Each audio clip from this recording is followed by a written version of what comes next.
Greetings to everyone watching, and thank you again for tuning into my channel. Here is another lesson topic, continuing in the book of John in chapter 2. And in Apostle John's gospel writings on Jesus Christ, one can find in totality and throughout the book 7 accounts of Jesus performing miracles throughout his public ministry.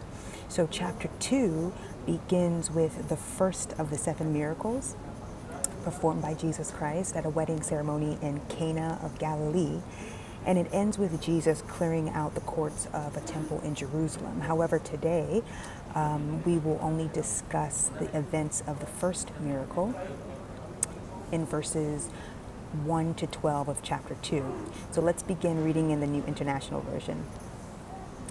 On the 3rd day, a wedding took place at Cana in Galilee. Jesus' mother was there, and Jesus and his disciples had also been invited to the wedding. When the wine was gone, Jesus' mother said to him, "They have no more wine." "Woman, why do you involve me?" Jesus replied. "My hour has not yet come." His mother said to the servants, "Do whatever he tells you." Nearby stood 6 stone water jars, the kind used by Jews for ceremonial washing, each holding from 20 to 30 gallons. Jesus said to the servants, "Fill the jars with water." So they filled them up to the brim. Then he told them, "Now draw some out and take it to the master of the banquet." They did so. And the master of the banquet tasted the water that had been turned into wine. He did not realize where it had come from, though the servants who had drawn the water knew. Then he called the bridegroom aside and said, "Everyone brings out the choice wine first, and then the cheaper wine after the guests have had too much to drink. But you've saved the best until now." What Jesus did here in Cana of Galilee was the first of the signs through which he revealed his glory, and his disciples believed in him. After this, he went down to Capernaum with his mother and brothers and his disciples. They stayed there for a few days. So that is the account of Jesus performing his first miracle, turning water into wine. So from this excerpt, let's take a closer look into the mind and the personality of Jesus Christ as he began to live out his purpose. So at this particular event, Jesus Christ in his divine power turns 6 pots of wine, or 6 pots of water, into the choicest wine for the master of the wedding ceremony. What I find quite relatable is that Jesus, in all of his excellence and splendor as the Son of God, he wasn't ready to perform in his capacity yet because he felt that the timing wasn't right. This is indicated in John chapter 2, verse 4. You know how we sometimes, create 1 or 2 reasons not to live up to our true calling? Jesus was the same way. He was human. It was his mother, in fact, Mary, that insisted he rise up to the occasion. And he eventually did in an unforgettable way. In hindsight, it's clear that the purpose of the miracle was to manifest the glory of Jesus, which would then cause others to believe in him and as the Messiah or the power of God in the midst of them. However, in my personal study, I identified 3 underlying observations between Jesus' personality and the response of the master of the wedding ceremony that shed some light on the mystery of Jesus' miraculous power as he operated in purpose. So here's my first point. Jesus believed that he could take what appeared to be common to very many people and convert it into something that's exceptional and valued by many in a take charge manner, as we see in John chapter 2, verse 6 to 8. So the mind of Christ is a creative mind that thinks outside of the box, and it's enriched with vision. Jesus was quick to respond in situations of expressed or dire need in a way that was uncommon and profound.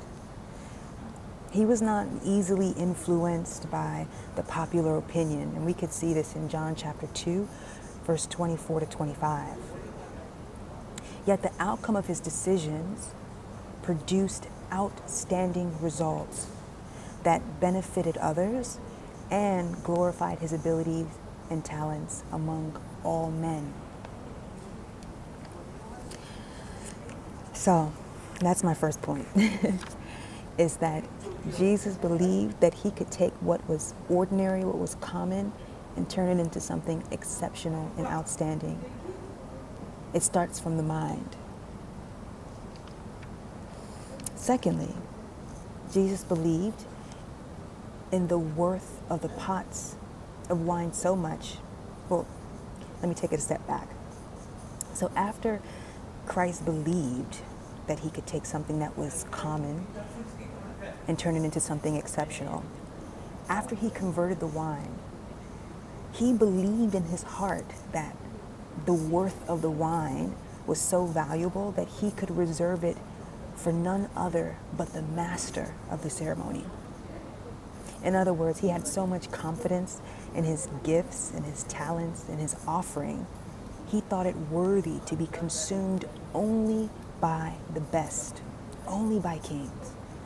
And he directed that wine straight to the master of the ceremony, not anyone else at the wedding, but to the head guy in charge. Jesus was definitely the showstopper and unapologetically aimed for the top when he finally committed to living in purpose. Just imagine the confidence he possessed to present wine to the top guy, Wine that he had not seen with his eyes, nor did he taste it with his lips. He had so much faith in the power of God working for him that he refused to doubt or fear that he couldn't perform at the highest levels. So, again, it's about having the confidence in yourself that you can produce the best. So, my third point is that Jesus' wine offering was recognized and honored by the timing of the gift and the quality of his generosity. So in my first point, Jesus quickly responded to perform. In my second point, Jesus' faith in God and his confidence and his ability produced the best quality wine for the best recipient. However, my last point is that the combination of these two paved the way for point 3, which is the recognition and the honor of that gift by nobility and great men. As seen in John chapter 2, verse 9 to 10, the ruler of the feast positively acknowledged the manner by which the wine was presented. It caught his attention, and instantly Jesus became a topic of discussion at the table and the highest seat of power and authority in that place.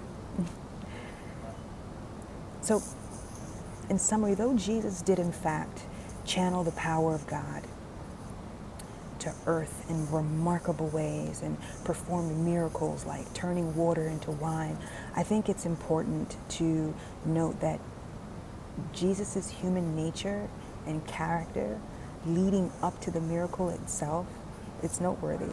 In my humble opinion, the miracle itself isn't only that water was turned into wine.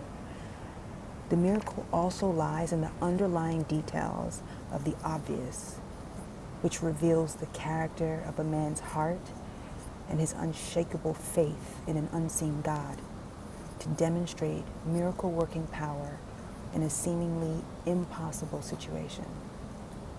This is the kind of attitude I find exceptional and noteworthy to mirror, especially as we as God's children commit to living in purpose to God daily. Though Jesus is the Son of God in the fullness of his glory, he came to earth as a humble man that the world can relate to as a template for righteousness. His success was not only in his divine power, but also in the success of his actions and attitude as a common man, drawing favor in both the sight of God and man, and thriving in the purpose that he was created for. Anyways, this concludes my video and lesson today on the first miracle of Jesus' ministry. I hope it was enlightening and it serves to strengthen your faith and understanding as you continue to live in purpose and experience the miracle working power of God in your life. Thank you for tuning in. And until next time, be strong, be courageous, and rise. I love you, and there's nothing you can do about it. Bye.